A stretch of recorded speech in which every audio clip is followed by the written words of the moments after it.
Em qualquer instrumento musical, a sonoridade não depende apenas da técnica e do sentimento do artista, mas também da qualidade do material empregado e do refinamento presente em cada detalhe da sua construção.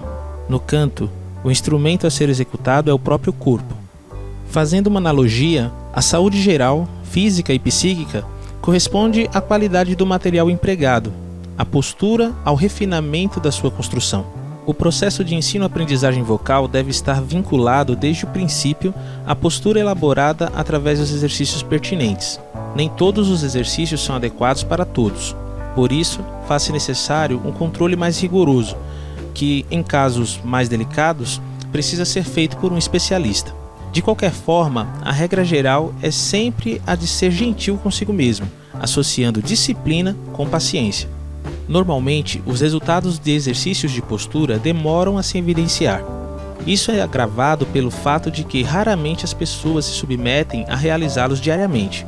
Segundo Hofbauer, 1978, os principais objetivos do trabalho de postura são adquirir consciência do próprio corpo, colocá-lo em posição natural, manter ou restabelecer sua elasticidade e desenvolver equilíbrio e autocontrole. O ponto ótimo é aclamado quando se obtém o máximo de rendimento com o mínimo de desgaste. Quando em postura correta e em perfeita harmonia com o espaço em que se encontra, o corpo é leve, flexível e radiante. Esta compreensão faz parte do estudo da postura, pois a apresentação visual do corpo manifesta seu grau de disponibilidade para cantar. A relação entre postura e respiração é de máxima importância. Todos os exercícios devem começar por uma inspiração. É o momento em que se estabelece a concentração e, consequentemente, o estado de prontidão. A partir de então, todo movimento de esforço é realizado em inspiração e todo o de relaxamento em expiração. O limite entre o esforço e o relaxamento corresponde a uma pausa, inspiratória ou expiratória. Ao lado dos cuidados com a expiração, é fundamental a noção de localização do peso do corpo.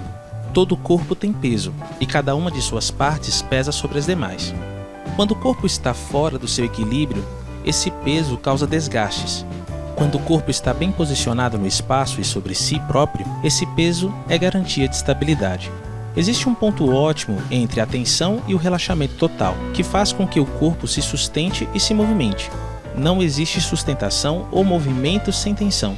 A questão toda está em encontrar esse ponto ótimo.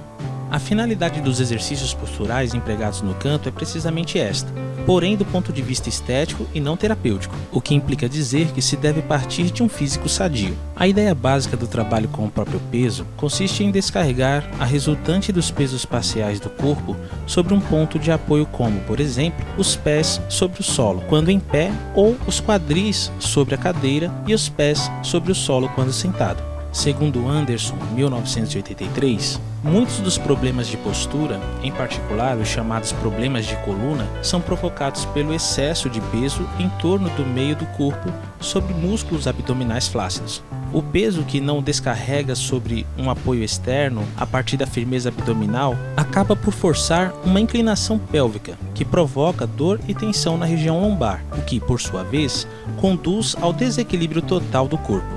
A questão levantada por Anderson é de fundamental relevância para a utilização da voz, pois é nela que reside o tão discutido apoio dos cantores. Apoio, portanto, é a prontidão e a força de sustentação muscular de origem abdominal e intercostal da coluna de ar. Os exercícios tradicionais de ginástica, tal como costumam ser feitos pela maioria das pessoas, não resolvem o problema da aquisição do apoio para os cantores. O fortalecimento da musculatura é importante. No entanto, um corpo musculoso não é necessariamente um bom corpo de cantor.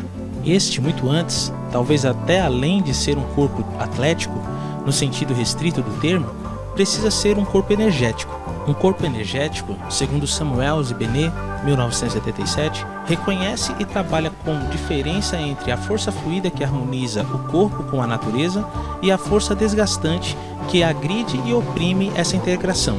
Segundo os autores, a tensão funciona como mensagem interna do nosso corpo, nos falando de como realizar uma integração mais harmônica com a natureza. Se essa mensagem foi ignorada ou mal interpretada, a mesma tensão se transformará em fator de desintegração. Afinal, um corpo energético é um corpo por onde flui o poder capaz de receber e irradiar a força vital. Em sentido mais amplo, existem duas abordagens básicas e conflitantes para o processo de aquisição do apoio. Na primeira delas, mais antiga e muito empregada no canto lírico, o apoio é exercitado a partir de uma cinta de força ao redor dos quadris. A firmeza muscular do apoio se estabelece a partir do polimento do baixo ventre e da concentração dos glúteos. A segunda abordagem para a aquisição do apoio, bem menos difundida entre os cantores e cuja concepção é absolutamente inversa à anterior, vem da fisioterapia. Muito embora sem a preocupação de relacioná-la ao canto, sem dúvida é uma das áreas onde o instrumento musical que o produz é mais bem estudado. Na obra Alongue-se, de Anderson, 1983, cada vez que é descrito o ponto de partida de um exercício, o que implica determinar o referencial de maior segurança e estabilidade do corpo, há recomendações como as que se seguem. O pé todo plantado no chão, afastado na largura dos quadris e apontando diretamente para a frente ou voltados ligeiramente para dentro. A sensação diante de um esforço deverá ser um pouco mais intensa, mas não dolorosa nem desagradável. Ao ficar em pé, os joelhos deverão estar ligeiramente fletidos. Não fique em pé com os joelhos trancados, pois assim os quadris se inclinam para a frente e exercem pressão precisamente sobre a região lombar, posição de fraqueza. Relaxe os tendões e deixe que os quadríceps carreguem o corpo na posição de força. Traga ligeiramente o queixo para o peito, com a parte de trás da cabeça e visão exatamente para cima. Pense nos ombros para trás e para baixo. Inspire com a ideia de que você quer que o meio das costas se expanda para os lados. Certifique-se de que todos os seus movimentos começam desde os quadris. O alerta mais importante para os cantores que fazem do seu cantar efetivamente uma postura de vida parece ser este. Nas tarefas simples da vida cotidiana, muitas são as vezes que usamos nosso corpo de modo forçado ou esquisito, criando tensões e pressões. Instaura-se uma espécie de rigor mortis muscular. É preciso eliminar essa tensão acumulada, de modo a poder valer-se do seu corpo com maior facilidade. Depreender-se das observações acima que um bom corpo de cantor apresenta solidez e flexibilidade. Pés, pernas e bacias formam uma base sólida e estável, larga e confortavelmente amalgamado ao solo. Simultaneamente, dos quadris para cima, o corpo posiciona-se como que suspenso pelo teto, alongando-se para cima, ereto e leve. Tais observações, de caráter eminentemente plástico, só têm consistência se associadas a uma reflexão de caráter interior. Para Prosser Bitterlich, 1979, o exercício da postura é o exercício das relações referentes à vida. A maioria dos problemas de postura se deve não à falta de atenção ou inaptidão física, mas a perturbações de caráter psíquico. Corpos pesados, encolhidos, desajeitados, tensos ou inconsistentes, os moleirões, são evidências de vidas interiores correspondentes, e assim também são os sons produzidos por eles. O cantor usa seu corpo como meio de expressão.